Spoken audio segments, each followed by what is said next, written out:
my name is Gail Gramlich and we're at the Chocolate Bar in downtown Reno, Nevada.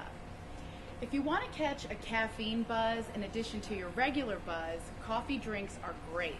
The most traditional ones are the Irish coffee or the Mexican coffee. Today I'm going to show you how to make Kahlua and vodka with Maxim coffee.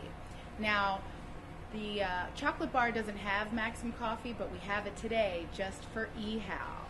So the first thing we're going to do is we're going to do 1 ounce of Ketel One vodka. 1, 2. And then we're going to do 1 ounce of Kahlua. Very simple. 1, 2. And then if you like, I like whipped cream in my coffee drinks. So we're going to put some whipped cream on top. And put a little cocoa powder on top to make it pretty. Top it with a cherry.